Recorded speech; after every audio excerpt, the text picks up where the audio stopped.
Hello friends, तो यहाँ पे हम लोग बात करेंगे क्लास 8 का एक इम्पोर्टेंट टॉपिक्स है टेस्ट ट्यूब बेबीज क्या होता है। बहुत सारे बच्चों को समझ में नहीं आता है, तो चलिए इसको हम लोग समझते हैं।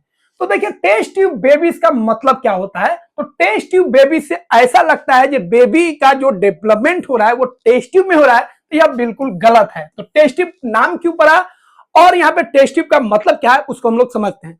तो देखिए फीमेल के अंदर जब प्रॉब्लम हो जाता है, मतलब उसमें बेबी का ग्रोथ नहीं हो पाता, फर्टिलाइजेशन नहीं हो पाता है, ओविडक्ट में कुछ खराबी हो गया, यूट्रस में कुछ खराबी हो गया, तो फर्टिलाइजेशन को हम लोग क्या करते हैं, बाहर करते हैं, टेस्ट ट्यूब में करते हैं। तो कैसे होता है, तो देखिए मेल और फीमेल, मेल का हम लोग क्या लेते हैं, स्पर्म लेते हैं, और फीमेल का क्या लेते हैं, एग लेते हैं।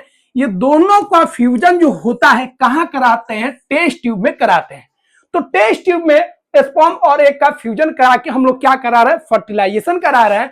और इसके बाद फर्टिलाइजेशन के बाद यहाँ पे ग्रोथ होके क्या बनता है, एम्ब्रॉय बनता है। क्या बनता है, एम्ब्रॉय।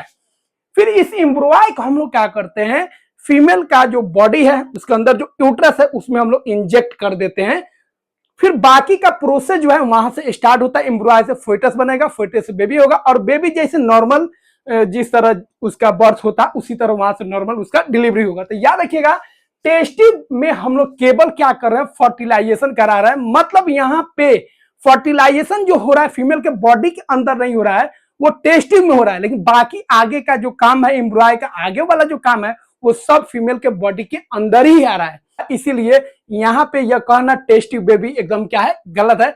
क्योंकि बेबी का जो ग्रोथ हो रहा है वो नॉर्मल हो रहा है, केवल उसका फर्टिलाइजेशन टेस्ट ट्यूब में हो रहा है, क्योंकि उस फीमेल के अंदर प्रॉब्लम था जिसकी वजह से उसके अंदर फर्टिलाइजेशन नहीं हो पाता है।